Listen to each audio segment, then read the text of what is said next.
I had the 6-leg joint that just needed the Eagles to win. But Eagles, ooh. yeah, we're going to get to the Eagles today. What's really good? Welcome back to another Friday Night Live edition of the Opinionated Ones. It's part of the Sanchez Show. As always, I'm your host, Eric Sanchez, a.k.a. Legend of Two Games. Got my brothers with me. The best defense attorney in the game, Vernon Brown Lee. And the biggest shit talker in the game, Mr. Unpopular Opinion, Mr. Will Gordon. What's going on, fellas? What's going on? What's going on? What they do, baby? Now we got a lot of questions and comments, so we're gonna get to all those questions and comments. As I already talked about and highlighted in the teaser leading up to the episode, we're doing wildcard weekend picks, and we are also doing favorite hood movies, classics. So for everybody who's tuning in, make sure you comment what's your favorite hood movie. We're gonna get to those as well. It's gonna be a very interactive night because, like I said, we got a lot of questions. Will, I'm gonna let you start tonight though, because you weren't able to join us last week. We started to get into the Cat Williams interview, and that was one of the questions tonight. Let me bring it up here from Pooh. She wanted to start with that. She wanted to get your thoughts on it. So she said, we gotta always start with Pooh. Yeah, she corrected and said I meant show rule from we're like we gotta start off with. she corrected. She had mentioned my brother Trip, and then she was like, "Well, Eric." She had said it, Eric, on the next one. But we're gonna spend about no more than 5 minutes on this topic. All right. Cat Williams interview. Shannon Sharp got the internet going crazy. I believe it's over 40 million views at this point. Damn. Yeah. It did 18 in like 48 hours. It did 18 M's in like 48 hours. It did 18 at 48 hours. And I believe the other day when I double checked it just to finish like the last hour of the interview, it was already at like 36 million. So I'm assuming at this point it went over. But Will, go ahead. 45 million. Like 45 million. Sorry. 45 million. Okay, so it's like the way I see it, it's two ways to look at it. And the first way is I don't like the airing out of everybody. If what he was saying was factual, I just don't believe in, like, if you got a problem with these folks that didn't know you had a problem with them and you ain't coming at them, you know what I'm saying, straight up, that's some whole shit, man. You can't, like, you supposed to, like, if I got an issue with you, I'm gonna address you directly. I'm not gonna let it build up for years, like all these different things I got a problem with, ball them all up together and then air them out on a platform that's gaining a lot of popularity right before I'm going out on tour. You know what I'm saying? It's like, bro, if you had these problems all these years, then all this should have been already squashed or handled. You know what I'm saying? Like you can't come on here talking all tough when you got little kids beating you up. That's what world are we in where you can go on the internet and talk tough about grown men when you can't beat a 12-year-old up? When you got a 12-year-old that got you in the chokehold on the ground on video. That's a fact, but also let's be honest. Well, that's exactly what the internet is. The internet is a place for people to talk tough in the comfort of the internet spaces. Yeah, but that's what I don't like. That's that shit I don't like. It's because you've been in all these arenas and all these circles with all these people that you was airing out. So where was all this tough talk when you was around them? You know what I'm saying? Where was it? We ain't heard none of this stuff. And now you just go ahead. No. But now you bringing everything now, right before a tour, and people done moved on, grown up. Some people done passed away. You know what I'm saying?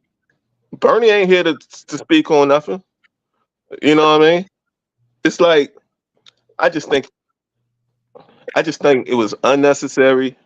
And of course, it's going to get all those views and stuff because people like controversy. You know what I'm saying? That's what he was controversial. And but you've had the opportunity to speak on all these things before, and you never did. So I just feel like it's I feel like it was kind of like bitch made, to be honest. He never spoke ill of Bernie though. He didn't say anything negative about Bernie. He talked about he referenced Steve Harvey trying to take Bernie's spot on Ocean's 11. Right. And he talked about Steve Harvey always having this jealousy of Bernie Mac and the celebrity he had. Mm-hmm.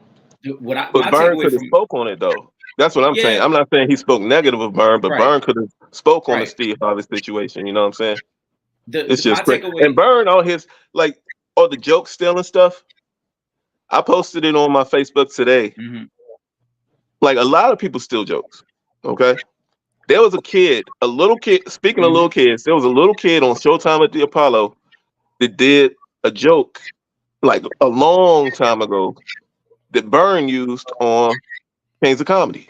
Correct. So we ain't bring that up. You know what I'm saying? Right.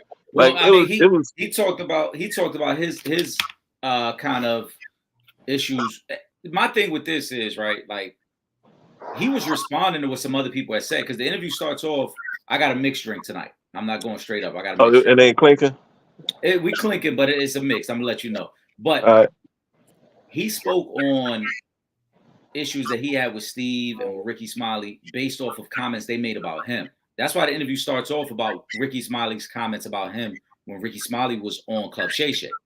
So I don't think he went out of his way to be like, "Oh, I'm gonna start airing these guys out." It was kind of a response like, "If y'all gonna talk about me, then I'm going to air out stuff that people didn't know about." But did Shannon ask him about it, or did he just start going in? The way I saw it was he said, "You've let many people sit right here in this spot and Right, because he was tell responding to false truths and he was lies." responding. He was responding to what Ricky Smiley said about Friday After Next and how that was supposed to be Ricky Smiley's role and that he stole it from Ricky Smiley, and he went in on it because he took offense from the standpoint of this was a character that I helped build and create, and I'm not going to just allow you to come in here and make it seem like you had the character and I took it from you. But then he bring it up. Ricky Smiley talked about Cat. Hold on. Let me ask you a question, right? Shannon pretty much said hello, and then all right, but hold on. he started immediately. Hold on, Will. Let me ask you a question though. If I had Vern on here last week and Vern was talking about you, and then I'll bring you on this week, you ain't got to wait for me to bring up what Vern said. You're gonna address it right away. Vern would have heard from me before the show. Never addressed See, it. that's what I'm trying to say. Vern, if with me not being on here last week, if Vern come on here talking shit about me, Vern would have heard from me already. We wouldn't have to wait for the day. But we don't know what them interactions was like behind the scenes because he said himself that when it came to the joke stealing, that he spoke with Steve Harvey and said, and that they were apologetic in person, so he thought it was dead. Only reason he brought up said because, like he said, that said they now turned around years later and be like, "Oh, the timeline don't add up. How could I steal the joke?" And his defense, what Cat Williams is saying is, when we spoke about this years ago, you apologized to me because you knew you took the joke. So for you to come on camera and then make it seem as if that's so preposterous that you can steal the joke, that's what he took offense to. That's what he said. That's why he said it. Now, granted, he exaggerated a lot of things. We know he exaggerated. We know that to be true. You out here lying about the 40 time that you could run and the fighting when you getting choked up by kids. Like you said, he talking all this out of punch set in the stomach and all this. Like we seen you, a little kid had you yoked up in the grass. So we know you wasn't going to tussle with a grown man. We know that already. But I also think there's some truth to a lot of the other things he talked about. I think there's a part of that industry, just like all forms of entertainment, we know it all the time, where when you're somebody who's kind of underground and you're hot, it's easy for somebody to kind of bite off your style because the world doesn't know you yet. So when he talks about the said joke, said was on top. Cat Williams was still an up and coming comedian. So it was easy to steal the joke and nobody's on batted eye because very few people knew who Cat Williams was. He wasn't even going by Cat Williams at the time. Dave Chappelle tells a story about when he started out in the industry, about somebody stealing one of his jokes. And Dave was like a teenager, and the comedian, he never named his name, which is grown man shit. Mm-hmm. Stole his joke, just took it from me. He said, I can take it. I mean, you can let me have it or I can take it. You know what I'm saying? It's been joke stealing for years and years and years. And then he's harping on one joke. It's not like he stole your routine. You know what I'm saying? You're talking about one joke from how many years ago? That's fair. 20 some years ago, 30 years ago. How long ago was this? It had to have been that long. Because Kings of Comedy was like year 2000. Yeah, we're talking almost 30 years. Yeah. And now you bringing it up, bro. I mean, he said, yeah, him and said talked about it. But if you were so offended, you waited 24 years to bring this up, man. Yeah, because said just talked about it though. Will, it's not again. I don't view any of these comments. I mean, some of them, like the Chris Tucker comment, that's just a random attack on Chris Tucker, just like it was a random attack on Kevin Hart, because none of those guys have recently spoke about him. But said was recently on Club Shay Shay and was talking about Cat Williams. So that's his response to him. Like, now that I'm on the platform, I'm gonna speak on it now too. Since you talking about it, I'm gonna talk about it. All right. Well, I hope that after said was on there, I hope he hollered at said. I hope I hope this wasn't the first time he spoke on it since then, because said ain't been on there since last year. That's fair. But there were certain jabs he took at people that was completely like just out of the blue. The Chris Tucker jabs, the jab at Earthquake not being able to read. Like, these are people I haven't heard say that about Cat Williams. And he went, yeah, he that was a low blow to say that about Earthquake, because it's like if nobody else knew that, for you to put that his man business out there like that, it's kind of fucked up. And he had acting jobs too. Earthquake was on Everybody Hates Chris. Yeah. You know what I'm saying? So he had to be able to read to some extent. Yeah. You know what I'm saying? So, like, what's facts and what's fiction? You know what I mean? So I just think it was unnecessary. He did it. You know what he did? He got his name back out there because he's been getting passed up by a lot of different comedians because he's not funny. The last few specials he's done have been bombs. You know what I'm saying? So what can I do to make myself relevant? I need to be relevant in this industry again before I hit this road. And I'm going to talk shit out of pocket on the platform that's blowing up, that's getting more views than I could ever wish to achieve. That's my Cat Williams impression. I like it. It's actually a good one.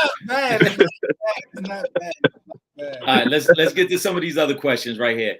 Dontel Wright was the first comment of the night, so we're gonna get to it. Nick Saban retires. What was your first reaction?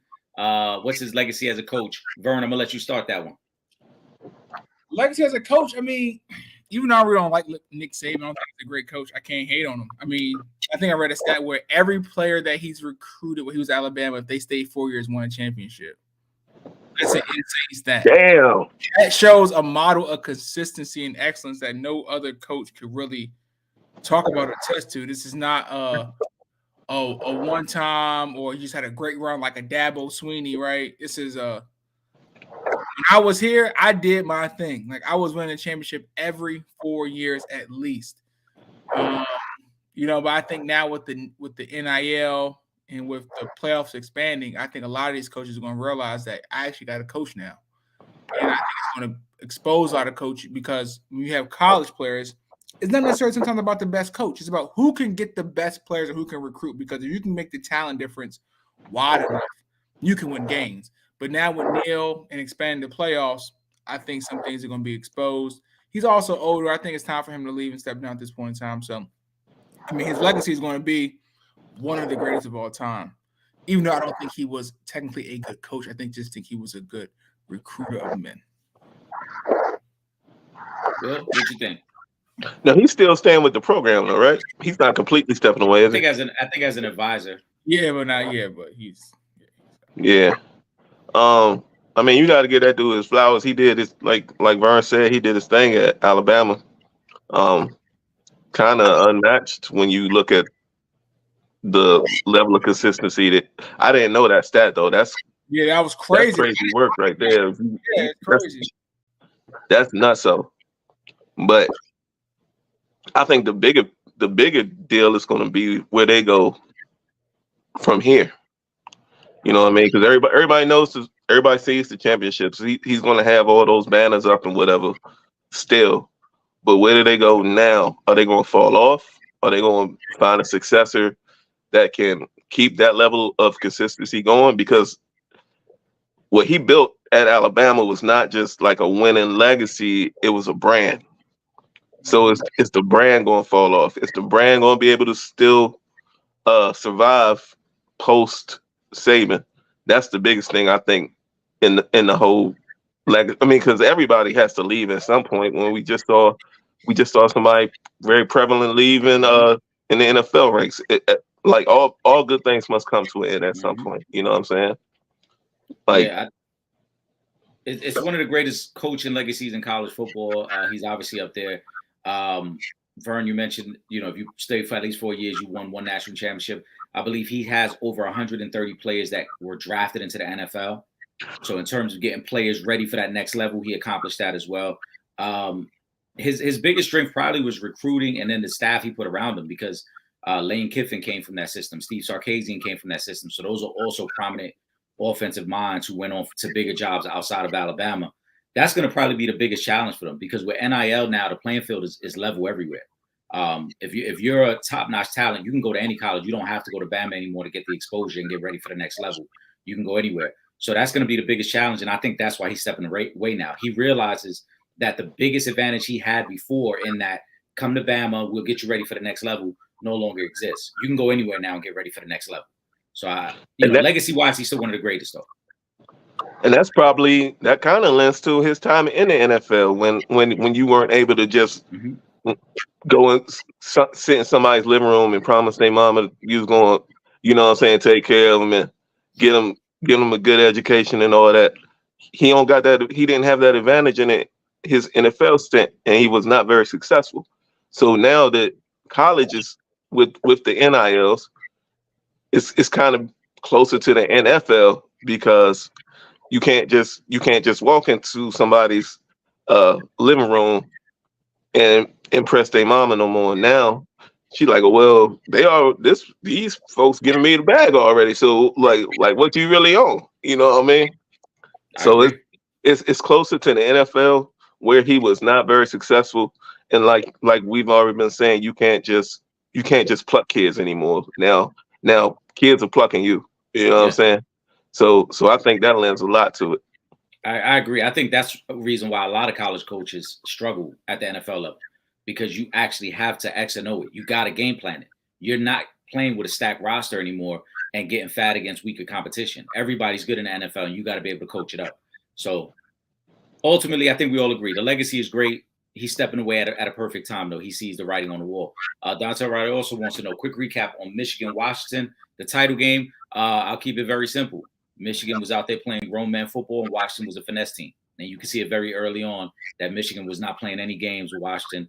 Michael Penix, I think his stock took a tremendous drop in that game, because not only he missed a lot of wide open receivers, he did not handle pressure well at all in that game. Vern, go ahead. I agree. There was one pass. I'm not sure what the score was. I think they were down 2 touchdowns, and it was passing to Ozune. And if you would have caught that pass, you would have definitely scored. It would have been a 1-score game.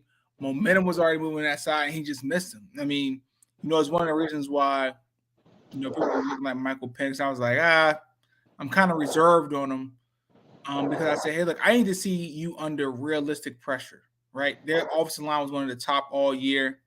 His weapons are insane. But you can see, once people get pressure, it's different. It's like Caleb Williams. I mean, that's just what it is. Michigan brought a pro-style defensive talent scheme, and it was clear cut. I did think Washington was going to win the game, though. I just got to put it out there. It wasn't like I thought Michigan was going to win. I did think Washington would win, but I was obviously wrong. Yeah. What you think, Will? What was your thoughts on the game? It was another reason why I hate college football. The championship is a bloodbath. Washington showed up to a gunfight with a knife, man. Period. It looked like a pro team against a college team, for real. My favorite part of the game was when Baltimore Harbaugh showed up on the sideline. Yeah, that was the coolest part of the whole game to me. I was uninterested in the rest. It was just really non-competitive. Washington, they probably shouldn't have been there in the first place, and that gives the naysayers all the fuel. You know what I'm saying? Everybody had that battery in their back after that game that didn't think Washington should have been in the game, and they did nothing to help themselves out. I think we need to expand that playoff a little bit more, and it is coming. Pause. But we need more competitive balance in these games. Like I just don't remember a lot of competitive college football games. When it comes to higher level games, like more premier games, it's always like you get all hyped up for it, and it's over by halftime. It's like I'm tired of that. Kudos to Michigan. It's going to be interesting to see what Coach Harbaugh does, if he's going to stay He's or gone. if he's going to go to the pro ranks. He could, and when you talk about him going to the pro ranks, you know my team is one of those teams in discussion to be trying to woo him and make that move. But yeah, that game was a disappointment. It was also, I feel like the college football season is getting too long. Like, I don't want any. Remember when the championship used to be on New Year's, Mm-hmm. on New Year's Day and whatnot? They be having games after the championship now. Like, what's the point of that? There should be no games after the championship. Well, you know, the money involved in this, they're trying to find a way to bring more money in. Vern, I want to add on to this though, because I agree with Will that you got to expand the playoff at this point. I just think that we see too many good teams, too much good competition to just narrow it down to the 4 teams. Why doesn't the NCAA just say, look, let's do away with all the other little bowls? I'm just throwing a hypothetical number out. Let's do a top 24 team playoff, right? You include all them other little bowls as like the lead up games to the national championship, and let's just do the best of the best. Like let's do the top 24 teams. We'll save a certain amount of slots for the smaller schools. Obviously, a majority of the teams are going to be from Power 5 schools because those are the best teams. And let's just go that route. Because at this point, we're seeing mismatches. To Will's point, last year we saw TCU get blown out of the national championship game, right? Like we're seeing teams that normally aren't on this level having to go up against the big dogs, and then they're getting blown out, and we all lose interest. What's stopping the NCAA from doing that, Vern? What's stopping them from doing it is money. You got to understand, like, we might not have any interest in, you know, the Tire Plus Bowl or whatever it is, Citrus Bowl. But you got to remember, like, people who are like the alma mater of like particular schools in particular area, like they are fanatics, man. Like they go crazy over this, right? And they want to see their teams in a bowl game playing a certain team. I think the format can be different.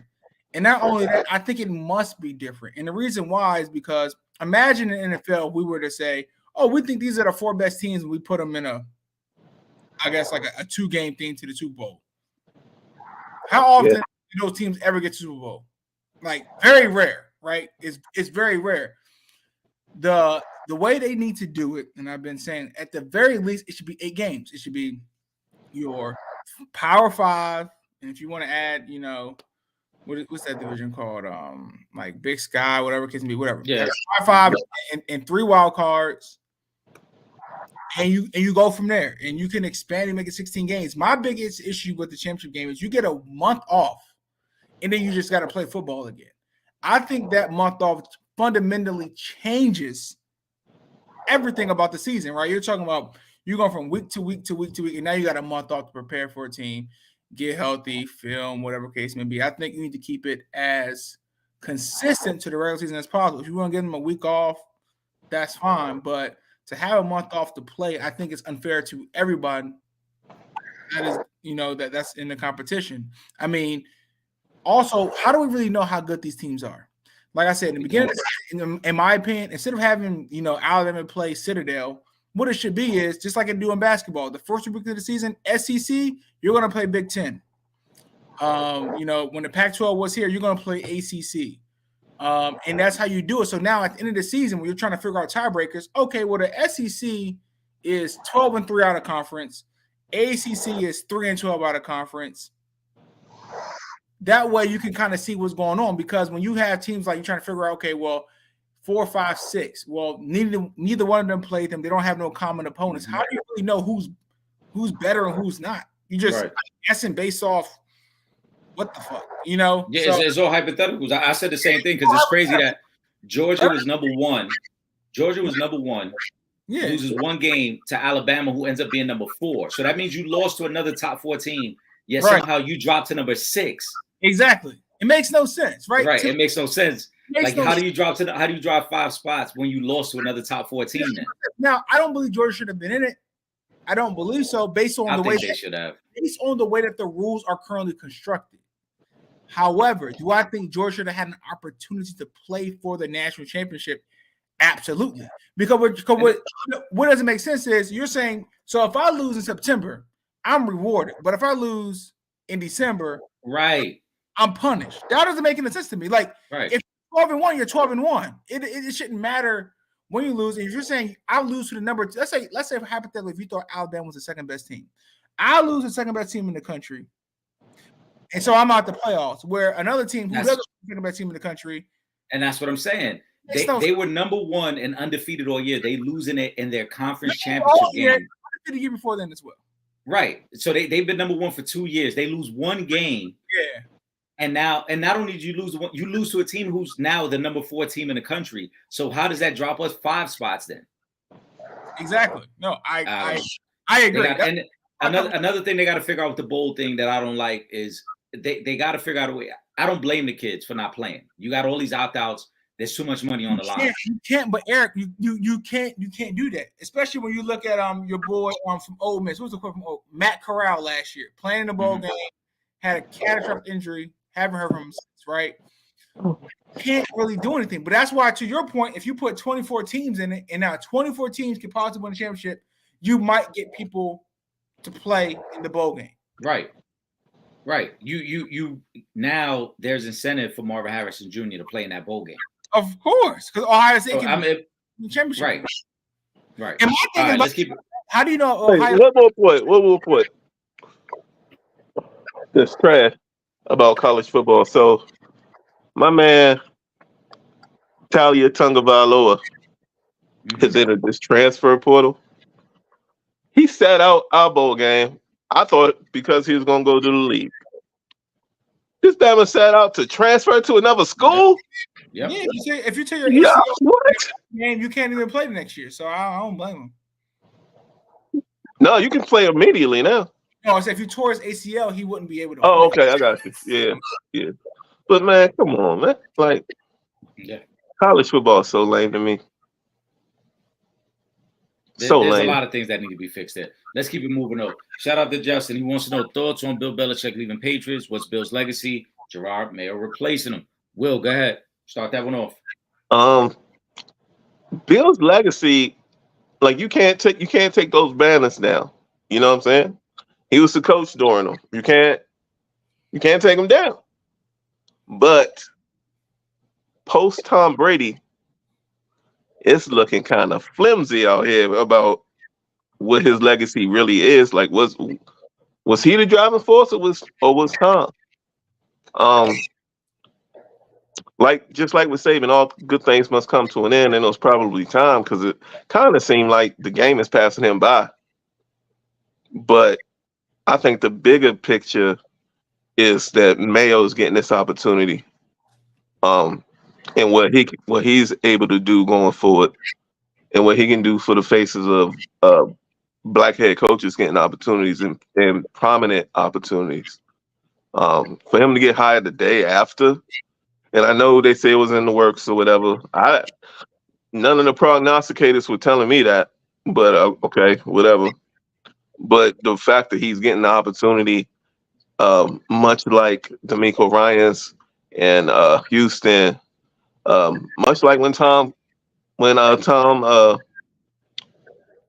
what's doing in Pittsburgh? Mike Tomlin.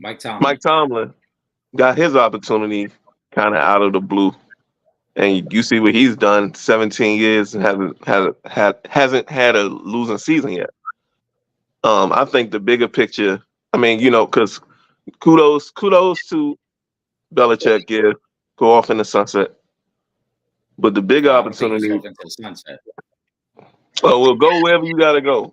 Go to Dallas after they lose their first playoff game. Go to Dallas or whatever. But I think the bigger story behind the story is that we're finally getting more opportunities as black men to be coaches, and we know it's been a tragic discrepancy between the opportunities we get and the opportunities others get. So I'm more focused on what Mayo can do going forward and seeing that they give him an opportunity to fail. That's the thing. We never get we can't fail. We can't have bad seasons. Other coaches of other pigment, they can have horrible seasons. We have one. You have one losing season, and then it's time. Then they're ready to give the keys to somebody else. I want to see if he's going to have a real opportunity to take over this role and to go forward and to make his own mark. That's what I'm more interested in when it comes to the Patriots coaching situation. What you think, Vern? The legacy with Bill Belichick is terrible GM, talent evaluator, great coach. I mean, if you think about since Tom Brady, the players that he's had on his roster, you probably don't want starting for your team, most of them. But the reason why I say he's a good coach, because even though with those talent deficiencies, you look at this year, the Patriots defense, like after the midway of the season, was like top 5 defense and probably some metrics even higher than that. I think Bill Belichick at this point in time is a good coach. I think Tom Brady and him work well together. I think Bill Belichick would have had a decent career without Tom, and I think Tom would have had a decent career without Bill. But when you have two individuals who are at that level, when you pair them together, you just get a recipe that's just, it's legendary. Now, of course, Tom went on to, play with the Bucs, and we all know how that goes.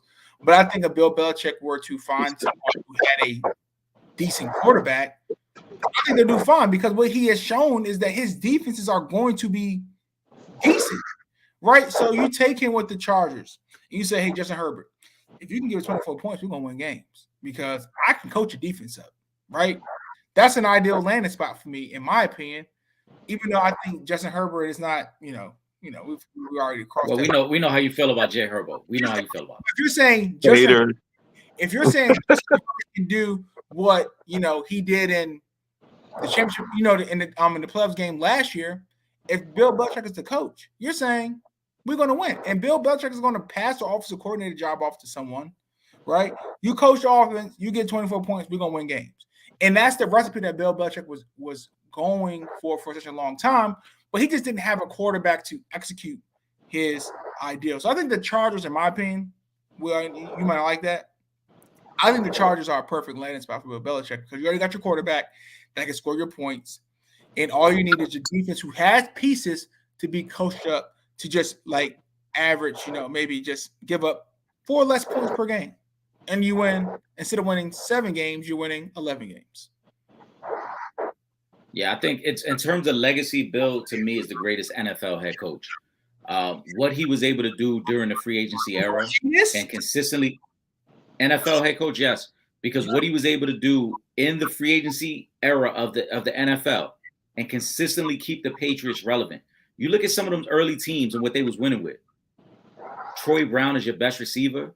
Rashae Caldwell leading your team. Kevin Falk is your best running back. Like, they were winning games despite a complete lack of talent offensively. When you look at some of the other teams they had to face offensively, and what they won a Super Bowl with Jermaine Wiggins as their tight end. They was playing at one point. They played right. They at one point.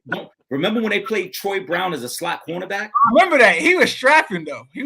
Right. Like Bill. This is the genius of Bill Belichick. Bill Belichick can coach up a team. Now, in terms of GM, I agree with you. He's had a lot of misses in the draft. He's had a lot of misses, so we're not going to overlook that. But there is very few head coaches who could have got as much out of those teams than Bill, especially early on. We forget, like, Brady developed into arguably the greatest quarterback. However you feel about Brady, he's on the Mount Rushmore of quarterbacks. He's not arguably. No. I'm just saying, for the people listening, no matter how you feel about Brady, he is on the Mount Rushmore. He's the But best. Let's not forget, hold on. Again, doesn't matter how you feel about him. My point is, early on, they were winning in spite of Tom Brady.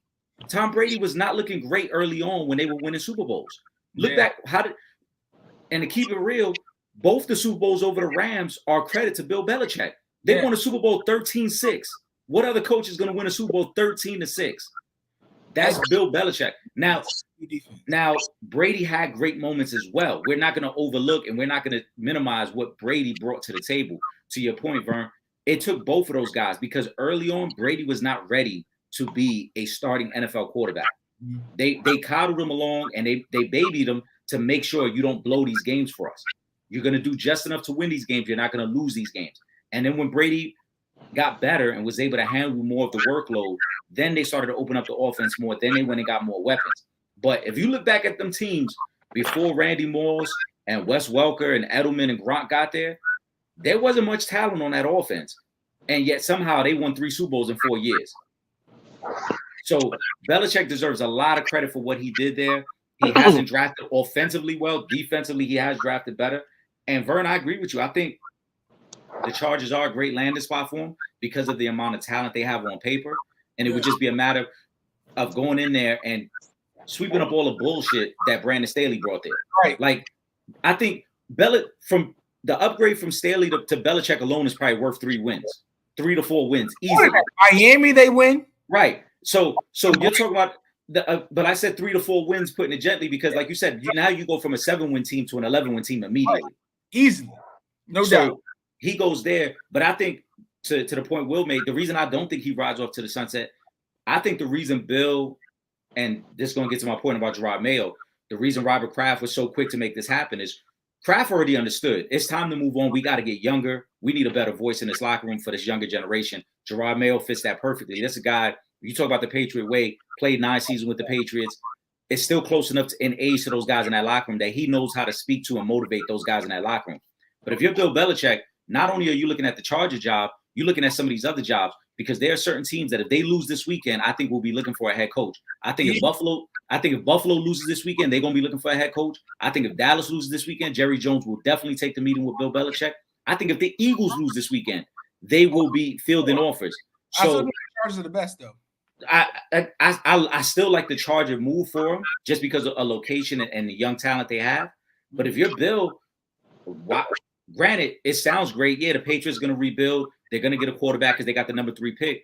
But why am I waiting here when I can go to some other situations that are ready made for me right now and compete for a Super Bowl? And Will, you brought this point up a few weeks ago when we were talking about retread quarterbacks. There is no head coach who has ever won multiple Super Bowls with different organizations. Right. Bill knows that. So Bill, not only is he close to Don Shula in all-time wins, Bill would love nothing more than to do something that Bill Parcells couldn't do, to do something that Don Shula couldn't do, to do something that all the great coaches never could do. And that's when multiple championships, or at least one championship with multiple organizations. And then I think Gerard Mayo is a great hire for the Patriots, as I mentioned already. His connection to the young guys, the Patriot way, he's going to be able to turn that thing around. And you want, I think, if you're a Patriots, because of the talent they have defensively, this is what you want. You want a defensive-minded young guy in there to turn that around. You can focus on getting the offense right because they're going to probably draft a quarterback at number 3 anyway.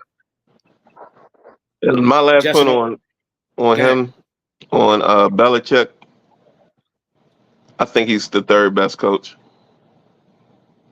all time. I'm not making him first. And I know we're not going to turn this into no debate. This is a conversation for another day. But I just wanted to put it out there that I don't think he's the best coach of all time. I put Shula in front of him because he didn't lose in the season. Like I just got to put him there. But also, and Vern will probably appreciate this, I got to put Papa Joe up in there, man. Joe Gibbs. I think he's a better coach than Joe Gibbs. Won 3 Super Bowls with 3 different quarterbacks, and none of them were good. So, I mean, none of them were, you know what I'm saying? You're not putting any of the 3 quarterbacks that he won Super Bowls with in the talks of great quarterbacks of all time, anything like that. And this was in an era when it was real football, and it was Joe Montana, it was the Bill Parcells Giants, it was the Buddy Ryan Eagles. You know what I'm saying, with Reggie White and them. So that's all I gotta say. Then comes Bill Walsh and all of them. So I mean, that's fair. That's fair. We'll save that conversation for another day, but I think that's a fair debate to make. Justin wants to know chances Tua outplays Mahomes. I'll start this one off. Outplays in what way? Because Tua may have better stats and they still get blown out in this game. So outplay him to me means nothing. They got to win this game. Tua has not outplayed any good quarterback since he's been a starting quarterback in Miami. He's got one win against a team with a winning record. So I don't think he outplays him. If you're going to ask me chances, I'll say 10%. Will, go ahead. I don't think Miami has a shot this weekend. And only because of, well, not only because of, but I think the weather is such a huge factor. First of all, they don't, because this in Kansas City, right? So they don't play well on the road. First of all, they don't play well against teams with winning records. Second of all, and that weather is going to be a bitch to deal with. It's going to be what they say, 30 to 50 mile per hour winds. -9 degrees. Yeah, it's going to be sub-zero temperatures. I don't think Miami's going to go into the game with the mindset to win. And when I say that, I mean I think the weather and the cold is going to play heavy on their psyche. You know what I'm saying? If you go in there just saying, all right, I'm just play football, then that gives you a shot. But if you go in there thinking, oh, I'm supposed to play football, but it's cold as a bitch out here, then that's going to be something I think is going to really play a factor. And we haven't seen them do it really all season. When have we seen them go out on the road and facing adversity and coming out with a dub? And then when you look at the other side with Kansas City, Andy Reid, you know he's gonna be ready. Pat Mahomes, you know he's gonna be ready. What's going to be really telling is can they score points? Because you're still going to have to score points. Because Miami's going to show you they can score, but can you score more than them? And I think this game will really show us how much they do or do not miss Eric Bieniemy as the offensive coordinator for the Chiefs. A lot of people have said that their drop off this year, if you want to call it that, is because of the loss of Eric Bieniemy and him not being there to hold players accountable anymore. And you saw when he went to Washington, players were complaining about him holding them accountable. And where they at? They got 4 wins. You know what I'm saying? So I think they might miss Eric Bieniemy. If they really miss Eric Bieniemy, we're gonna see it this weekend. All right. Hold on, Vern. Before you go, I want to say this real quick because I got the pick scrolling across the bottom. We are all in agreement. We all have the Chiefs to win this game. Will obviously picks the games outright. He has them to win. Vern and myself both have Kansas City covering the 4.5 points in this game. And to your point, Will, I want to say in terms of them against good teams, first of all, they're 4-4 on the road, so they haven't looked good on the road. The best teams they played this year, they played Buffalo twice, they played Kansas City, they played Dallas, they played Philly, they played Baltimore. Those are 6 legitimate games against playoff teams. Obviously, 2 of them against Buffalo. In those 6 games, they got outscored by 106 points. So that I think where you and I both agree, they weren't even really competitive. Aside from that one game they won against Dallas, they weren't competitive in most of those other games. They got blown out. Vern, go ahead. Yeah, and not only that, I'm going to drop a little nugget. Miami Dolphins since 2017, 0-9 straight up in games under 40 degrees. -4, negative wind chill, -30. Top one of the coldest games in NFL history coming up. Mm-hmm. Not only that, you got Tua, and remember we have wind chill. You got to think the wind chill means that it's going to be windy outside. You know, to me, I don't think Tua has the strongest arm in the NFL. You know, it's okay, but when you're talking about wind like that, you know, the difference between you completing a pass or not completing a pass with that kind of wind, your ball might fall 2 yards short. And instead of Tyreek Hill going in for a touchdown, it's maybe an interception, batter pass. Like the Miami no one's used to playing this cold, but if anyone's not, it's definitely not Miami. And that's why those temperatures, and I don't think it's a fluke. You know, it doesn't matter when you are in a climate like Miami all year, and it's like, you know what, we're about to go play in -30 degrees. It's like when I walk outside right now, I have no problem walking outside. I walk outside. It's what I got on out, no issue. Someone from Miami walk outside and the temperature outside right now, they're gonna be like, "Oh my God, give me a hat, gloves, X, Y, Z." It's just your body is just not ready for that. And when you're talking about getting ready for that, in an NFL game where you have a team who's living there and has adjusted to those temperatures, it's just such a disadvantage. So I think this is, this is no way Tua plays it. I think Tua's going to – this might be the game where people might say, is Tua going to be the long-term answer in Miami?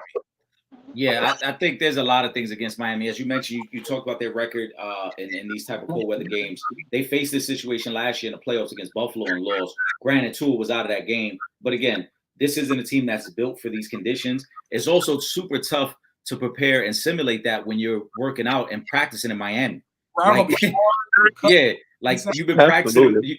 You've been practicing in Miami all week, and now you got to get on a flight to Kansas City, and you ain't even gonna want to get off that flight. Also, let's not forget, unfortunately for Miami, this is why they needed to take care of business last week.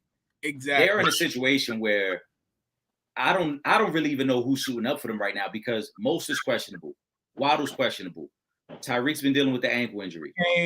Then defensively, Chubb and Phillips are both out. They lose both of their best linebackers and Jerome Baker and Van Ginkel. Howard, didn't he have a little? And then Xavier Howard is out as well. So I just named like 7 to 8 legitimate starters who are impact guys who are not going to be there. This is a tough situation. If Chiefs lose this game and they don't score 13 points, Andy Reid is going to retire. Possibly, but I think the Chiefs. Oh, that's a big call. This is the one I think that the Chiefs win, and we kind of forget their struggles leading up to the playoffs, just because this is the perfect matchup for them. Miami's banged up. It's cold weather. Miami's going to want to get back on that flight as quickly as possible. This might be the week Kansas City's offense looks like they're back to normal when they probably aren't really. Yeah. Vern, I'm gonna let you start this one off. Yeah. Which team's season comes to an end, Browns or Texans? And I got your picks along the bottom. You know what's so crazy? I've been struggling with this game. Everything tells me to go with the Browns.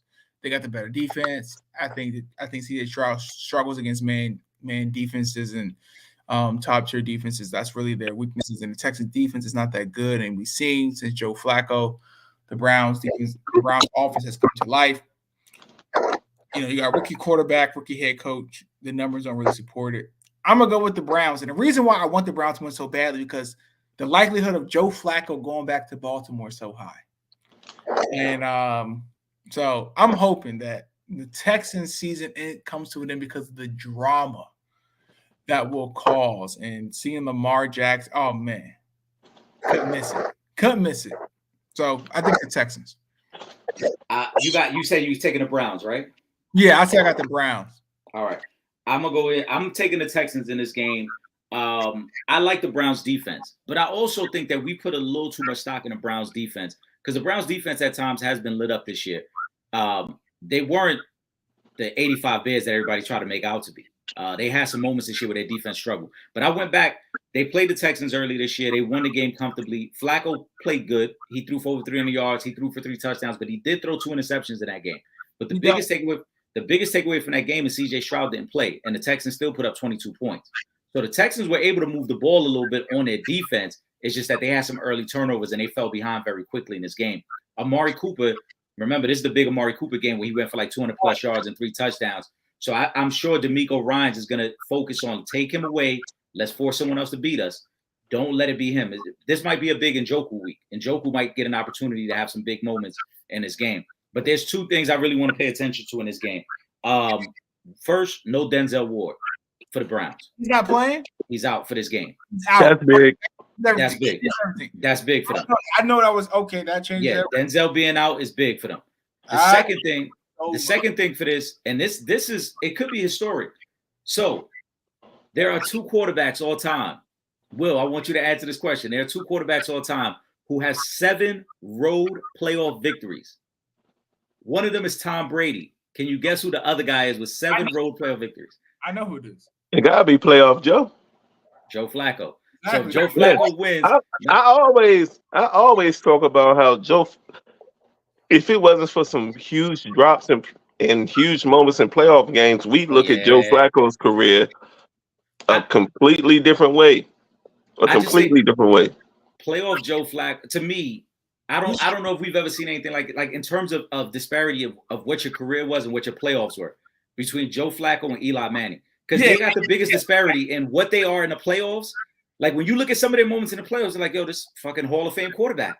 Yeah. And then you look at their regular season and you're like, where's that same guy that for 3 weeks tormented the league? But if Joe Flacco wins, to Vern's point, they get that opportunity to go to Baltimore. He would already have the most playoff road victories all time.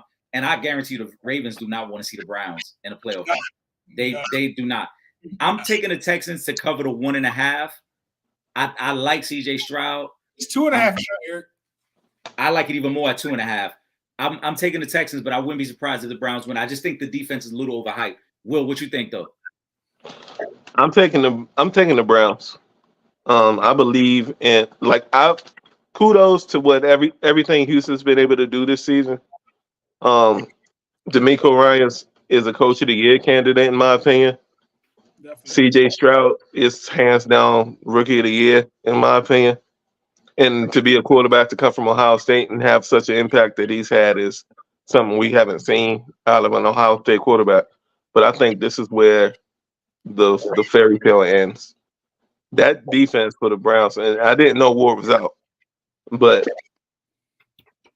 I think you're gonna see Myles Garrett be in CJ's face all day long. And the Browns, I mean, they found something. I think they found something with Flacco. He's got that offense moving. So I really do like the Browns in this game. Now, this is a scenario I was thinking about, kind of a sidebar. What if Flacco wins the Super Bowl? What do you do with Deshaun? You still run it back with Deshaun. You got to, because Joe Flacco's so old, man. Yeah. So I think you do the same thing the Eagles did when Nick Foles won. You come back, Flacco's get back up, but you start the season with Deshaun. But he's way above what Foles was. I'm not saying he's the same player as Nick Foles. I'm saying you do the same thing. There's no way Joe Flacco could be absolutely flawless in these playoffs. The amount of money they have invested in Deshaun Watson, there's no way that they walk away from Deshaun Watson just yet.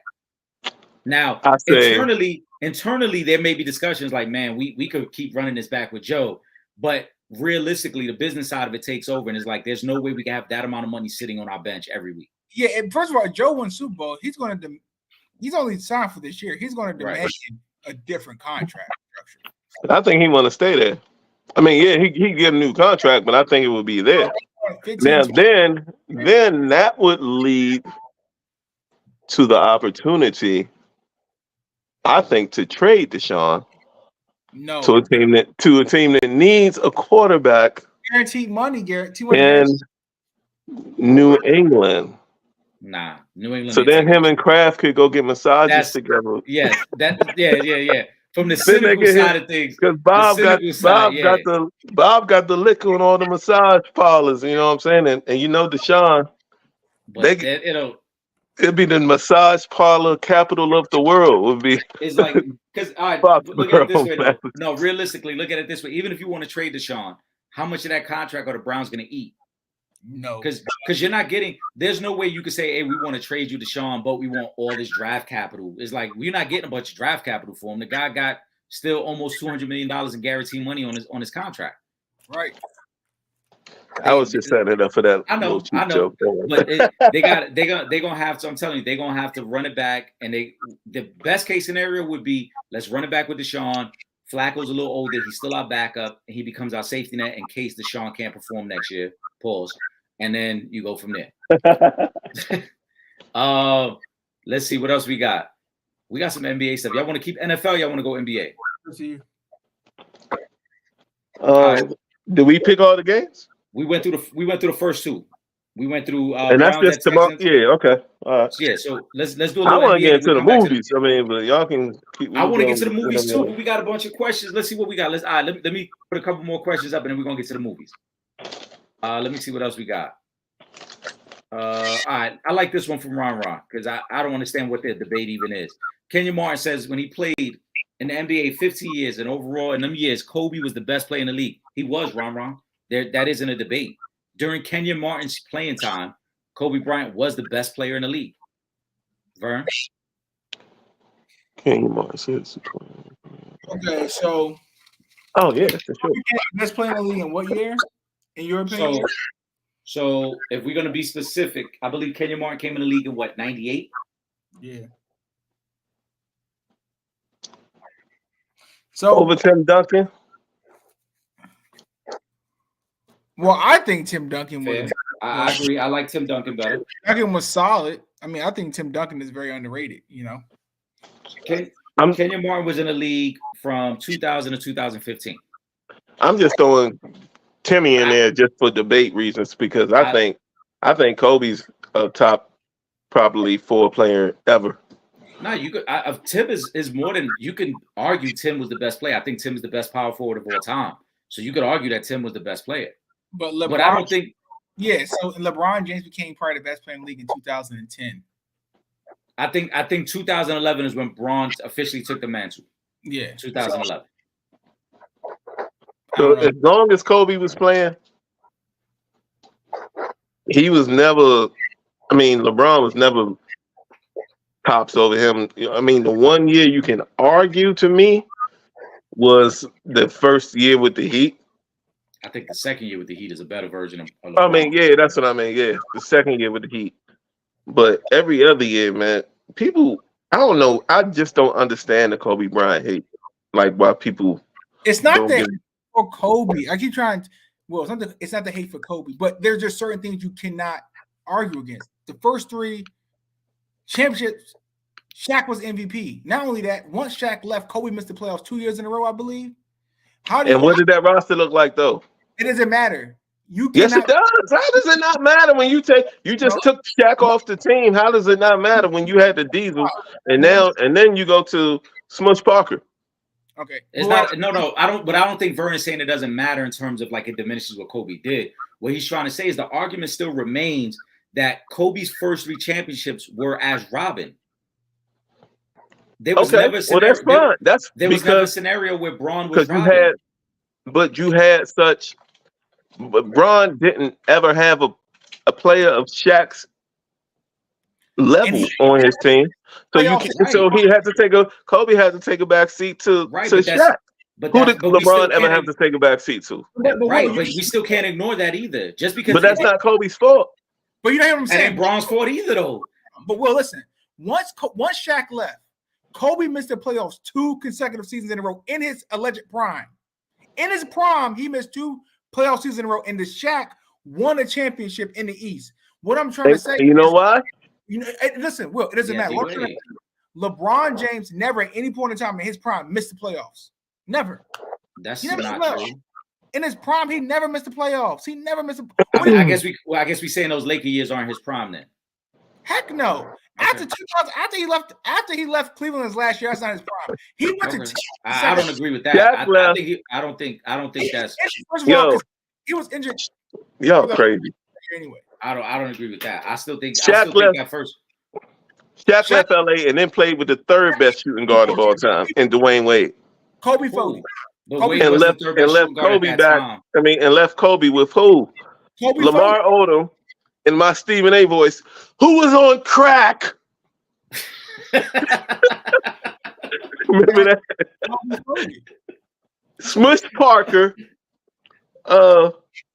Slava Medvedenko on that team. Slava Medvedenko. Yo, it's not the same, bro. It's not like Shaq went to. But Will, it's not hate towards Kobe. The fact is, early on, Kobe got the opportunity to grow into his game.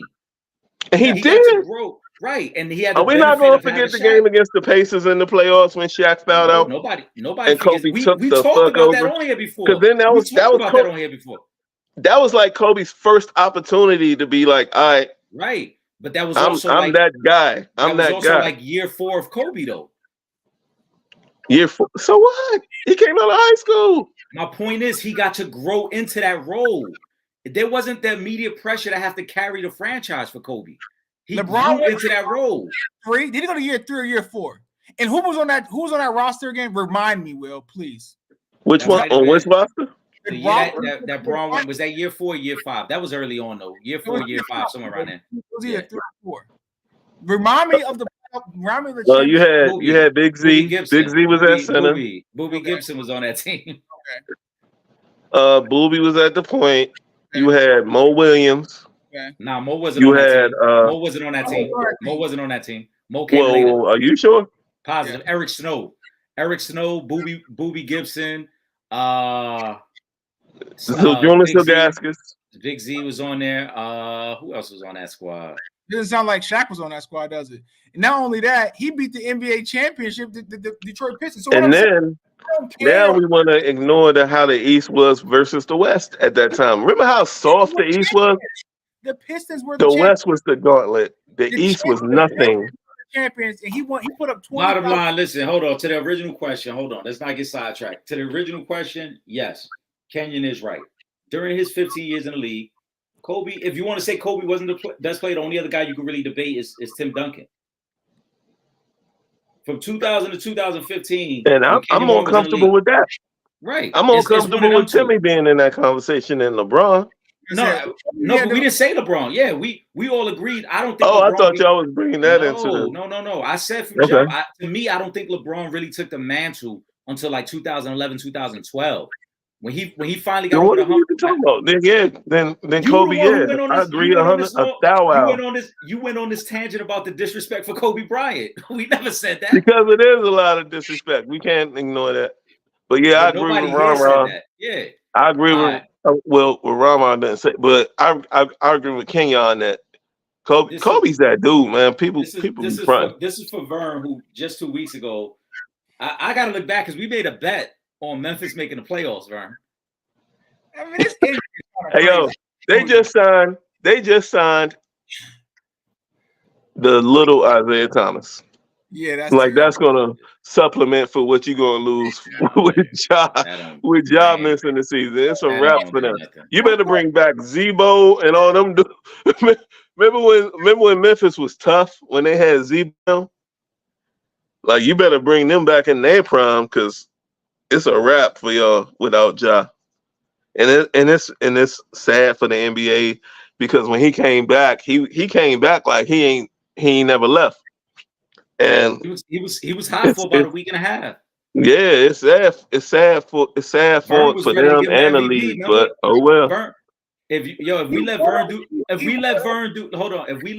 do the awards voting, Ja would have been runner up for MVP right behind Wemby because according to Vern, Wemby's already in the Naismith Hall of Fame, right? Yeah. Wemby is getting fitted for his jacket this week, according to Vern. Vern is writing up the speech. Vern wrote the speech for.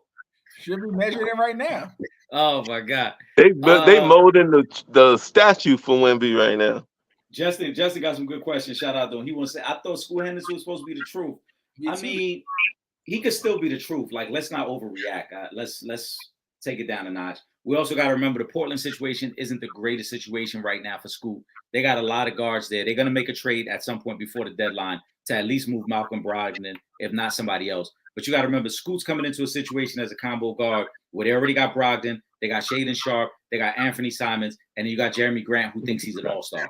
So it's a tough spot for him to be in. But Vern, go ahead. Yeah, I thought so too. Everybody knows I was really high on Scoot. I think he put up the worst, plus-minus game in a while, with minus 56. I mean, I'm really disappointed. I don't know what's going on, what's happening. And shout out to Ron. He said they saying that's fake news. They actually didn't really sign him. That was the internet trolling. What else we got? Which comment she got? Which Pooh comment? Yeah, we appreciate Pooh with all her comments. We started off with her comment though. If y'all missed it at the beginning of the show, you can go back. Still in the building. Hey Pooh. We could go back. If you guys missed it, we talked about the Cat Williams situation. What else we got? I want to see. We're gonna get to a couple more basketball ones, and then we're gonna end off with the picks. We gotta get into the movies, bro. Oh man, all right, hold on. All right. This is the last NBA question. We're gonna get to the movies. I'm gonna let the picks scroll across the bottom. Fair? Yeah, everybody, they already watching. Y'all can see what it is. Right. How do you feel about Kobe only having one MVP season, Shaq only having one MVP season? Well, they got robbed. They both got robbed. They should have multiple MVPs. We know that. But as we've also highlighted in the past, regular season MVPs are narrative. It's all about who the writers like in that moment, the narrative that's created around that season. We know Kobe Bryant should have more. We know Shaq should have more. Yeah, I agree. And MJ should have like 12. MJ should have more, and Braun should have more too, because Braun's first season in Miami, he should have been MVP over Derrick Rose. Ooh, I mean, that's for another day. I gotta relook at that season, bro. Because D Rose was doing some nasty things on that basketball court, and he was a rookie, right? Nah, D Rose was like year 3. Oh, okay. All right. Yeah, Braun should have won MVP. But he was the youngest MVP, correct? He was the youngest MVP, and as we've talked about before, if he does not make the Naismith Hall of Fame, he'll be the only MVP to never get inducted in. But he don't got the longevity. He don't got the longevity to make the Hall of Fame. Braun should have won in 2010, and if Braun wins in 2010, he would have won 5 straight MVPs. He should have. That's what I think. Let's get to the topic at hand, guys. For everybody who's watching, send your comments in, because we're going to get into some stuff here. We want to get into the best hood movies of all time. We're not even going to call it the top 10, because a lot of times, Vern, I think this is your second time doing a list with us, but the times that Will and I have done a list in the past, we'll have 3 or 4 of the same movies on there. And so the top 10 really becomes like the top 14. I don't know. You know what I'm saying? The top 10 really becomes like the top 14, because we This is what I love. I love getting into the off-topic stuff like let's get to it. Before we get to it, guys, make sure you subscribe to the Sanchez Show on YouTube. We appreciate all the love and support. When we started tonight at 9 p.m., there was already 20 comments in the comment section. That's what's up. Already waiting on YouTube, so we greatly appreciate it. Again, we do this live every Friday night, 9 p.m. sharp. YouTube, Facebook, and Twitch is where you can find us. Send in your comments, questions, any topics you want to hear us get into. We get into it. As you see, we answer the questions on the spot. So, Will, I'm gonna let you kick this one off. Best hood movies, hood classics. It could be your number 1. It could be your number 10. Give me your favorite joint. You kicking off the list. I already know where I'm going. Usually I go. You know how I usually do. I start like from 10 and then go back down to 1, but I already know it's going to be on both y'all lists, so I'm claiming it right now because it's my favorite movie of all time. So I'm starting with number 1. It's not my favorite hood movie. It's my favorite movie. It is a hood movie. Come on, man. Rest in peace, John Singleton. Boys in the Hood is the best movie of all time, man. Yeah, you can't. There's no way anybody can tell me anything different for the rest of my life, man. I remember going to see this movie with my whole family as a child. I was like 12, 13 years old, somewhere around there. And holding my mom's hand, and she cried when Ricky got shot. And I hope it's not spoiler alert, because if you haven't seen Boys in the Hood, log off right now. Come on, I don't want nothing to do with you. Chill, you gotta relax. But yo, when Ricky got shot, he said, I don't want nothing to do with you. Nah, but all jokes aside though, Boys in the Hood, you gotta realize the time that it came out and what was really going on in the country, and our story wasn't really being told. You know what I'm saying? Like John Singleton, R.I.P. to him. He was a genius for that movie. He should have got an Oscar, to be honest, for writing. He was 18 or 19 years old when he wrote that movie. I know it didn't get made till he was like 20, 21, 22, somewhere around there. But he was still like, what were y'all doing when you were 20? Or well, the counselor was probably in his books trying to pass the bar. But I mean, generally, what were you doing when you were like not even 22 years old? You weren't making no masterpiece movies like this. And it showed what we were going through at the time. It also showed the struggles that we were going through at the time. It showed the emotions we were going through at the time. And it still holds up. You can put Boys in the Hood on right now, and it's sad that it's still relevant, because we should be past the issues that were in that movie, but we're not. It was just brilliance upon brilliance upon brilliance. Boys in the Hood's my number 1. I like it. Vern, you got one? Or you want me to go? I don't watch movies like that, man. All right, so you're gonna be a spectator for You the don't watch second. movies? Not like that, man. All right. Because Boys in the see, Hood. the Nah, lawyer boy. he too busy he too busy studying and making more money than us. That's why he like fuck the movie. My thing, man. I'm over. He's like I'm in these law books. I got It's all good. litigations and It's all good. We're felons gonna to listen. defend. We're gonna carry the convo. Don't even worry about it, Vern. You chime in when you're ready. Boys in the Hood is a classic. You and I talked about it on another top 10 we did. I'm gonna go to a personal favorite. This is my number one all time. It's near and dear to my heart because it's my home, it's my city, man. Paid in full. Paid in full. Yo, it's on my list. Is always. Never seen it. It's on my list. I gotta cross it off. You said you haven't seen it, Vern. Never seen it. Whoa. No, hold on, Vern. That's what I'm gonna need you to do, Vern. What I'm gonna need you to do, Vern. I'm gonna need you to take a pen and pad, and you're gonna have to write some of these movies down. And we're gonna need a thesis. We're gonna need a 500-word thesis. Don't put the list down. Put the list down because I got some of them on there too. Come on, man. Don't put the list up. Vern, you ain't never seen. Never seen. You ain't never seen that junk. You ain't never seen Paid in Full. Never With seen Money Mitch.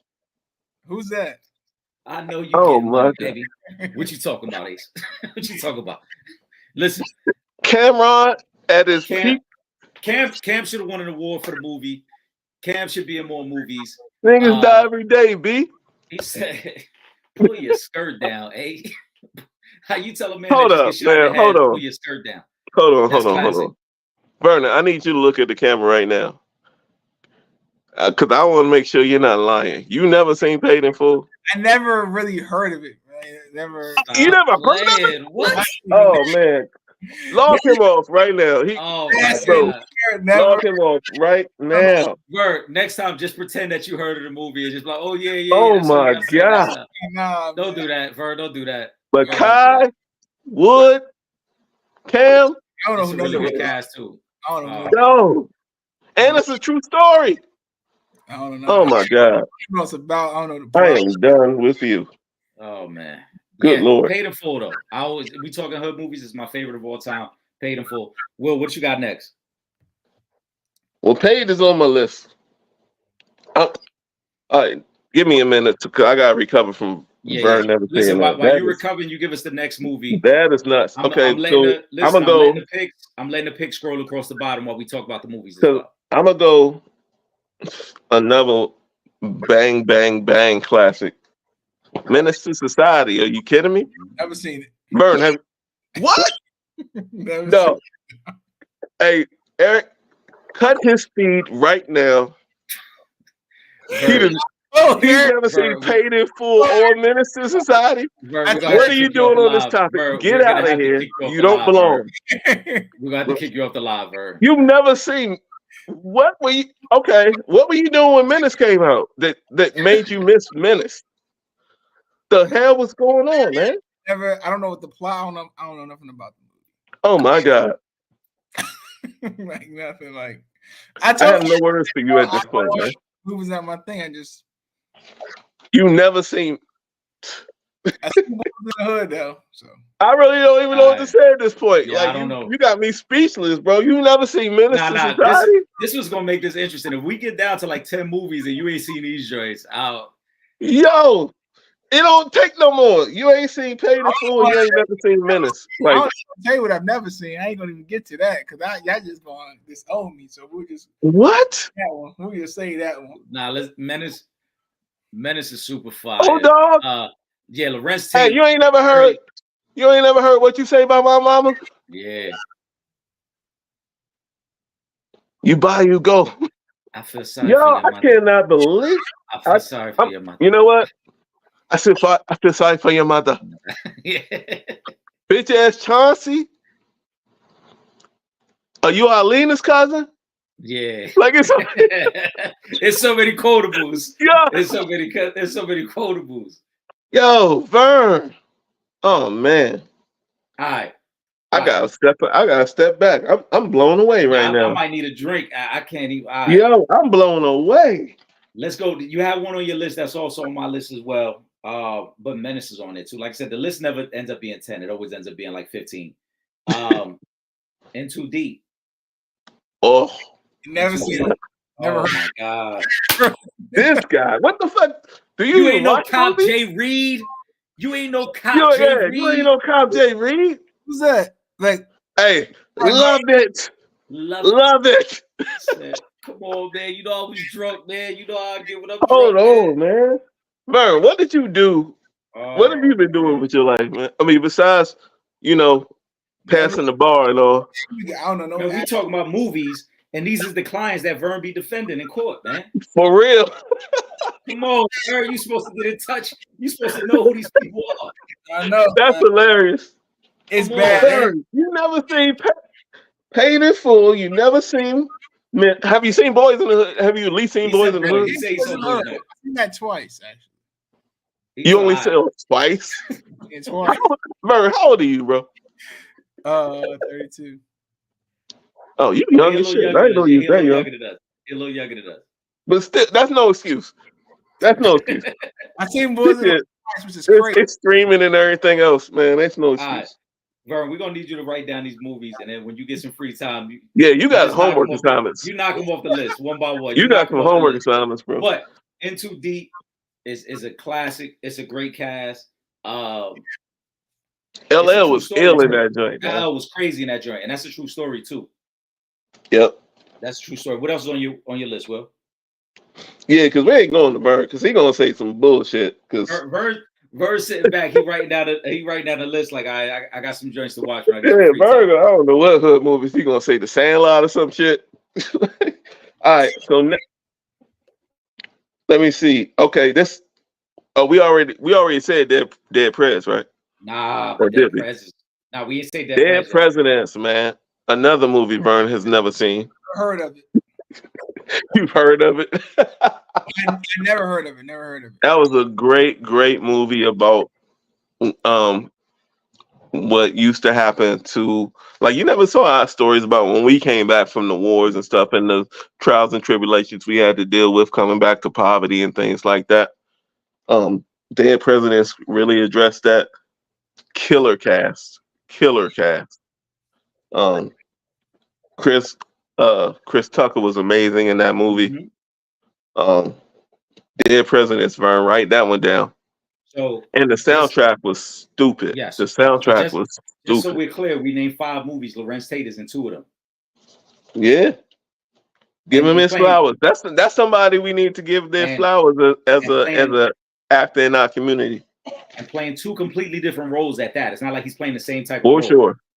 Right? For sure. My favorite part of that movie is, remember this when Lorenz Tate was still in high school when he was running numbers and he drive his man over there. Remember, his man is beating the shit out the dude at the barbecue spot. And he grab his leg. And it came off. Everybody know I got one good leg, and this dumb motherfucker gonna grab the wrong one. That's my joint right there. That was hilarious. And Redman put that in one of his verses one time, like that whole scene. That shit, man. Come on, Vernon. We need you to do better, bro. I'm trying, bro. I'm gonna try to get one more. I'm trying to get one more on the list. Yeah, you got homework. When you get some time off, man, you just gotta take the time to watch some of these classics, man. What did he say? It was like Jersey style. Yeah, his name was Kirby. Yeah. He said, Redman said Jersey style. I'll pull off your leg with one hand, Kirby style, or something like that. It's like, yo. Listen, we talking hood classics. We can't forget one of the most influential movies to the culture. Juice with Pop. Juice got to be on any hood classic list. Vern, you ain't never seen Juice? Oh, you mean that? Yeah. You mean that? Yeah. Oh, and by the way, if you haven't seen Juice, now we didn't give you 2 movies with Omar Epps because we gave you In Too Deep, and now we gave you another Juice. one. Who the hell's Omar Epps? Nah, Vern. Wait a fucking minute. Did he say who was Omar Epps? Nah, I'm gonna have to put Vern off the live now. I gotta put Vern off the live now. Now you just getting a little too crazy, Vern.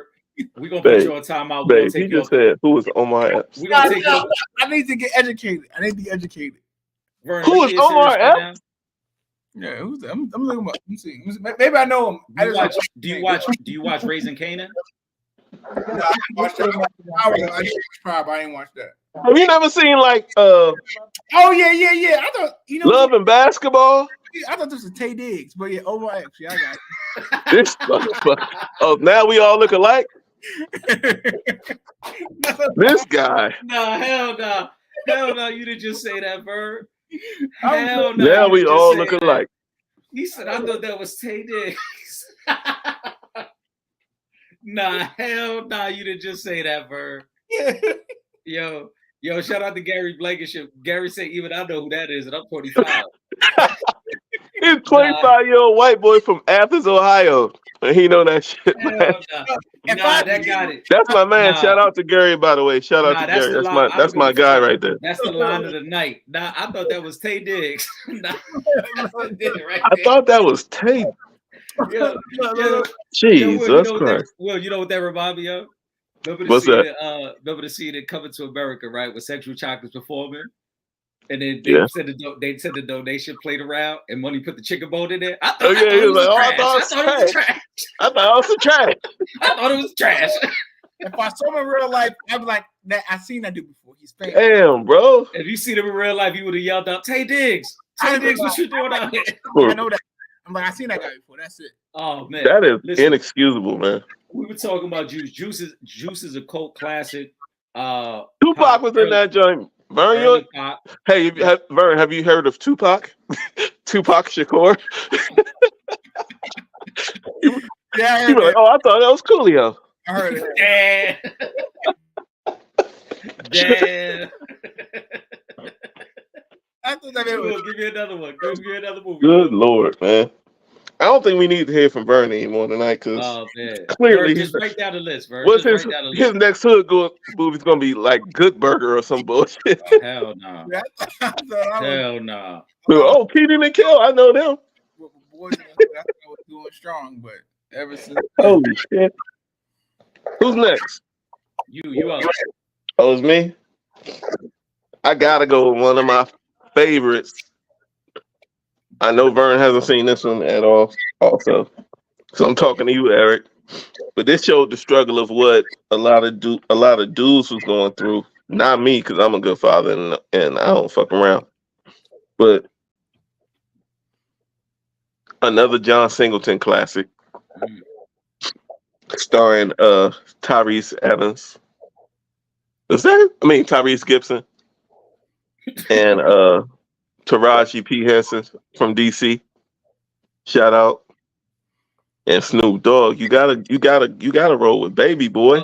Fuck your Ford. Fuck your Ford. You gotta roll with Baby Boy. That joint was look, Vern. Have you ever seen Baby Boy? Nah. Oh my God. Vern. No, I feel like you trolling us. Vern, I feel like just stop the show right now. Vern, I feel like you trolling us at this point, Vern. What? They're like, yo, Vern don't watch no movies. Like, Vern don't see nothing. Nah, I feel like you trolling us right now, Vern. I ain't trolling. I swear to God, I ain't trash. No, I'm trash. Eric, I told you before we got. What I text you? I said, look, I'm all right, now hold on. We gonna switch it up. Vern, what's your favorite movie of all time then? Man, you know what? I probably answer the text. I don't even got one. It's probably something with Denzel Washington, like Training Day. All right, so Training Day would have made the list. Yeah, something like that, you know. Nah, you bugging though. You need to write down the list of some of these joints. Nah, Baby Boy is a classic. I'm surprised you even go back and watch it, especially with all the memes that came out after Draymond put Rudy Gobert in a chokehold because everybody was spamming Baby Boy. Oh, yeah, man. Yeah, little chocolate bitch. Jody. Yeah, call your mom. Call for your mom. Yo, that's a classic. Vernon, man, classic. I get not being a movie fanatic, but these are like you gotta see these. These are movies that you gotta have watched. This is man. I'm good. Oh my God, matter of fact, that's what we're gonna do. We're gonna make a list for you, Vern, because I'm fucking shocked. We're like 7 movies in and you ain't seen none of these shits. But no, I'm shocked. Like, come on, Vern. The hood. I seen that. Boys in the Hood is the only one you've seen, and you only seen it 2 times. Yeah, we done named like 1, 2, 3, 4, 5, 6, 7, 8 movies, and you only seen one of them. And not only that, 2 times. Boys in the Hood is the type of movie that you watch at least 2 times a year. Like you'll just go back to it just for playback value. I've literally seen Boys like probably 50, 60 times, man. One time I'm done. That's nuts. You just gave me Baby Boy. I'm gonna take it back. I'm gonna bring it back to the East Coast. It's one of my favorites. It used to always come on regular TV too when I was a kid. Above the Rim. That's my shit. Dwayne Martin was dope in that shit. You hear that, Nutso? That's my shit right there. And Pac was crazy in that too. Yeah. Pac was amazing. Not fucking around, son. Bernie Mac, they can't take what we were, man. They can't take what we were. Above the Rim is a classic, bro. And the soundtrack. That intro, the Pac intro on that song Pain is super tough on that. Yo, the Above the Rim soundtrack is top 3 all-time soundtracks. Vernon, have you ever heard of Above the Rim? I heard of it. Never seen it. Oh! I'm so done. That's not asking Vern because he ain't seen it. Yeah, what do we need to what topic do we need to do next week? The top 10 musicals or some shit? Have you ever is that your shit? Do you like musicals? Or? Movies that I haven't seen that would blow your mind. Yeah, well, I could just like roll through movies. You've already blown my mind. I'm like, I can't believe it. You've never seen Above the Rim? Let's get through a couple more. Come on, let's get through a couple more. God damn. No, I gotta talk about Above the Rim a little bit. Birdie. My man, what was the dude? What was his older brother that was hooping in jeans? Tommy Shepard. You know Tommy Shepard, yeah. He went Bernie Mac was in that joint. Hold on. Tommy Shepard hooped that rucker, and then he went on to be the GM of the Wizards.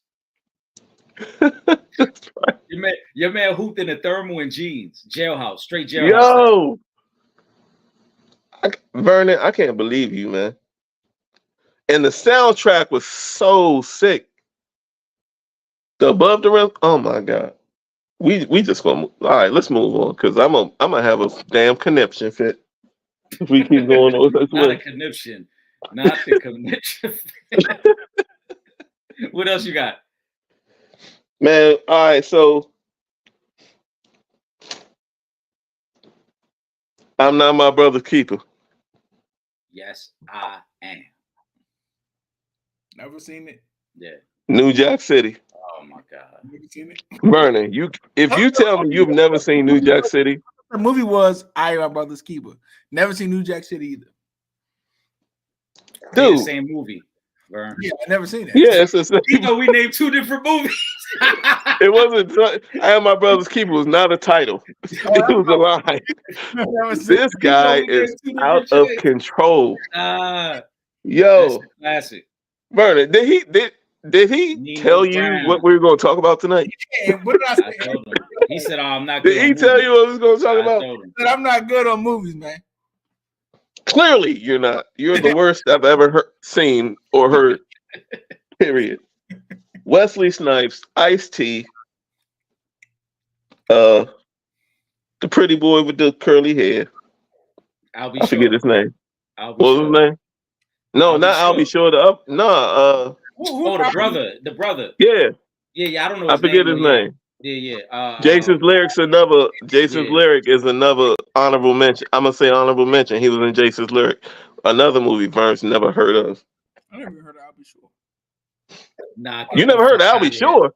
Get the fuck out of here, dude. I seen him though. I've seen him. Vernon, we need to have a conversation, man. Are you okay? Hey, look, man. I'm just looking. Look. You never heard of Albie Shore? I'm learning as I go. I'm just learning as I go.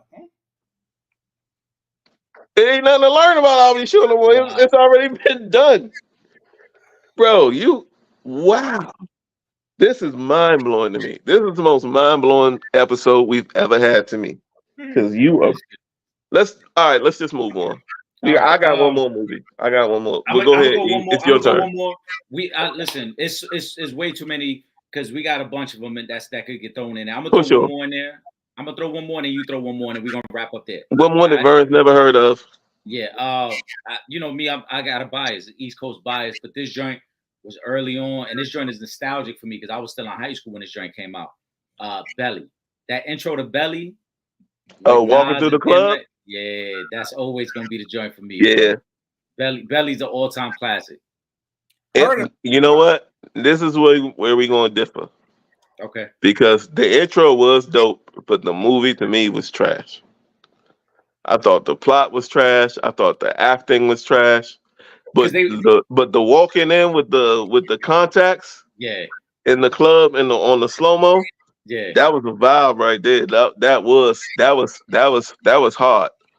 But the rest of the movie I thought was poo. Nah, the movie was alright. I mean, of course you cast all rappers, so the acting ain't gonna be the greatest. Right. But Hype Williams was hoping that the story would carry it and the action would carry it a little bit more. But the joint. But my girl was in that though. Oh, Shorty from Bronx Tale. From the Bronx Tale. What was her name? Classic joint too. I can't think of her name, but I know. Yeah. She was in the movie. She Keisha. 12 out of 10. She was a 12 out of 10. Yeah, she Keisha. Yeah. That helped to raise the bar a little bit. Yeah, my part is always gonna be with Method Man pop up out of town in the all yellow. You know what I'm saying? I brought a gift for the whole nine, baby. You know, that's always gonna be my part. You know what? Method Man couldn't act till The Wire. Yeah. When he was Cheese. I think when he took it more serious at that point. I saw The Wire. Wait a minute. You ain't seen none of these movies, but you watched The Wire? I seen every season of The Wire, man. Every season. But that makes sense though, because the Wire hits closer to home.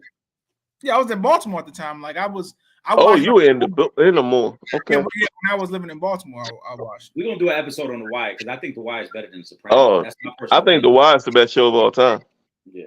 Right behind of all time, and I can argue that all day. The Wire is the best show of all time. Say that again. Right behind Breaking Bad. The Wire is better than Breaking Bad. Vernon, get it. Yeah, Breaking Bad is good, but The Wire is better than Breaking Bad. Oh no, it's close. Look at the disgusting Will's face. It's close, man. It's close. Yo, I'm literally about to go puke after we wrap because Vernon's literally made me physically ill tonight with this shit. Let me get my last movie off. Oh, Snowfall's good too. Yeah, I seen that too. Snowfall's amazing. Oh yeah, Snowfall was really good. Drive, nigga. All right. Teach a man how to squabble. My last movie, and it's kind of strange because I think the sequel to it was better, but you gotta have the originals to get to the sequel, and when the original came out, it was a difference maker. I gotta throw Friday on there, man. You know, yeah. I've never seen it straight through. Never. Okay. Hey, cut him off right now. All right, Vern, your night is done for the night. You never seen Friday straight through? Yo, cut him off right now. He needs to leave. Go get some rest, Vern. You need to leave. You are not invited to the cookout. Yo, you got. First of all, I want you to know you got Gary Blankenship losing his damn mind in the comment section. This is a series of comments he just put out, right? I'm gonna give it to you in this exact order. He said the Wire is so good, Will put me on. I loved it. Then his very next comment: Wire and Snowfall put Breaking Bad to shame. Then he put, bruh, what? No shit. back to back. Gary is losing his You got everybody losing. You got the whole Mid-Ohio Valley in a tizzy right now, man. Back to back. I don't know why I stopped, but whatever happened, and I just seen like bits and pieces, like 5-minute segments, like but never. How old you say you 32? Yeah, I never seen Friday. Never seen Friday. Never seen the next. Friday came out in like 95. So how old were you in 95? I'm not doing math right now. 4. I never seen none of the sequels. 4. Oh, okay. Well, that makes sense. All right. So listen, fair. Vern, we need you to write some of these joints down though, because you got to lock in. Because these is classics. For real, Vernon. Like, yo, these are you classics. can't go through life without seeing these movies, man. You never seen Friday either? Shout out to A Love. She says Set It Off is a good one. Set It Off solid. Set It Off, yeah, that's the honorable mention for sure. And I know for sure he ain't seen that. No. You probably don't even know what it's about. Yo, No. moving forward. Will ain't never gonna let you live this down, Bird. I'm gonna let you know right Nah, now. You never yeah, live this for down. sure. Just know that Fellas, because it's probably 10 more movies I could list that he hasn't seen either Yeah, not that he should have seen multiple times. Have you seen House Party? Huh? oh Nah. hell nah. You never We seen stopping House right there. Party, bro? We're stopping right there. We stop. You know he Vern, didn't see House Party. no, You I know need he an didn't see answer. it. I He need did to not hear see from House his Party. mouth. Have you Never- never seen House? Not the LeBron House Party, Yeah, the nah. Kid The and Play real House Party. Yeah, nah. Oh my God. Yeah, man, I'm done with you right now. All right. If I break the law and I need some defense, that's when I'm gonna holler at you. But until then, and until you watch these movies, man, we done, bro. You let me down tonight, man. You never seen House Party? Nah. What movie did you watch any movies growing up? That was never a movie guy. What you watch, shows, or you didn't even watch TV? Sports, man. That was if it wasn't sports, like I ain't watched no sitcoms. I never Shout out. watched. Shout out to Gary. That's a fact. John Witherspoon was in House Party as well. Like I never seen whatever the East Side High, whatever that movie is. I never seen that. Fully High. Cool. No, East Side was Lean on Me. The joint, like in the bathroom. East Side High was Lean on Me. Yeah, never He seen. never saw Menace, Gary. He told us he ain't seen Menace. Carter, nothing. You know, Coolie High. Yeah, no, never. I take it back to the 70s. I'm like, I'm trying to help you out right now. I'm like, oh, you ain't never seen. Listen, No. hold on. Let's go. Hold on. All right, come on. Let's wrap. Let's go around the horn. Vern, go ahead. You going first, man. Come on. All right, look, man. Today, my name is Commanders for Life. That's the reason why. We back, baby. We back, baby. Who? Back. Commanders are back, baby. We are back. Adam Peters, the GM. Most sought out the GM. Was able to lock that down. Now you might say, "Oh, that's just small." Well, he had opportunities to leave before, but he decided he wanted to stay with the 49ers organization. We was able to lure him over here. It is time. Will, hey, look, Will, if you want to come back, right now's the time. Dan Snyder's gone.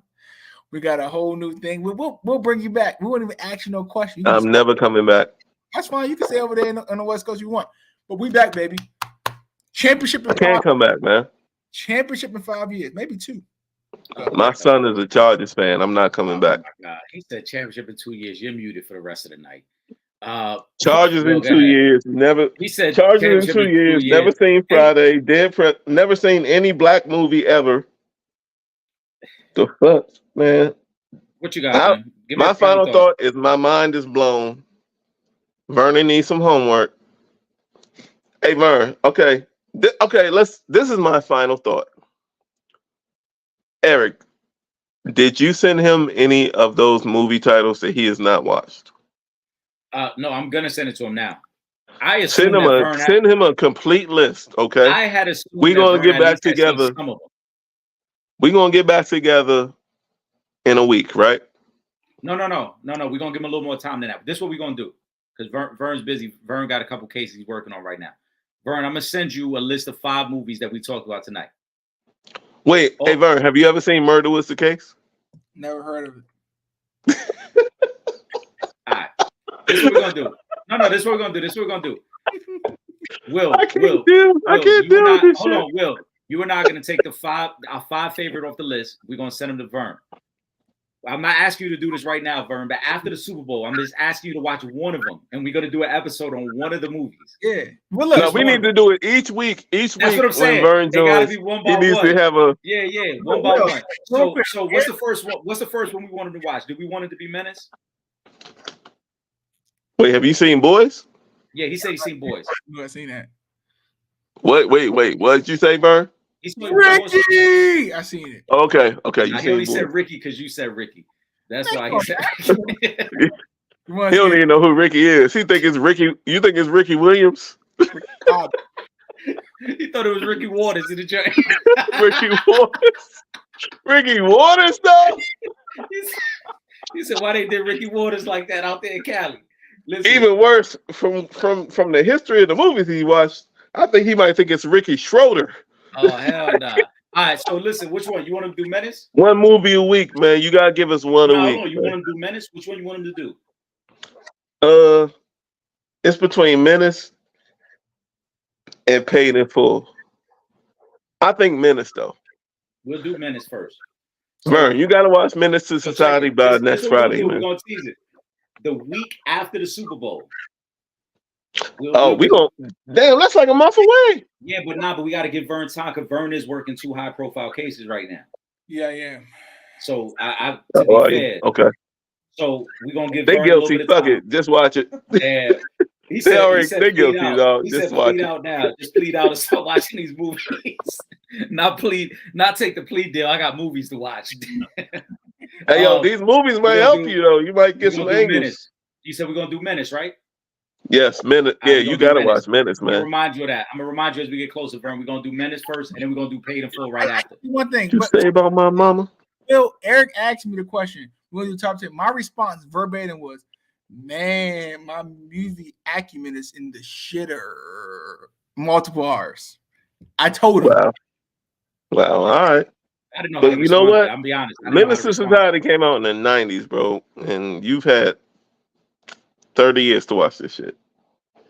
So you got one more week because we're gonna ask about it next week, and the people gonna want to know what you thought about it. So the pressure's on. All right, give me a final thought, Will, and then we out of here. Final thought, Vern, you need to watch these movies. That's my my final thought has been derailed. Vern, you need to watch these movies, man. We gotta justify this situation. We gotta fix this because you've been missing out. Yeah, that's a fact. I'm gonna say, and always, I love joining you guys. It's always a pleasure. Absolutely. Listen, to everybody who tuned in, we appreciate you guys. The comment section was going crazy even before the live started. So let's keep it going for next week. Hope everyone enjoys their games this weekend. Some great football. And then we'll see you guys again next Friday. Also, make sure you subscribe to the Sanchez Show. Again, we do this every Friday, 9 p.m. sharp, YouTube, Facebook, and Twitch. Sunday, I'll be back live with my brother Trip Young as we recap all of the Sunday games at 7 p.m. Until then, for my brothers Will Gordon, Vernon Brown Lee, I am Eric Sanchez. We are the Opinionated Ones. We'll see you guys next week. I'll see y'all.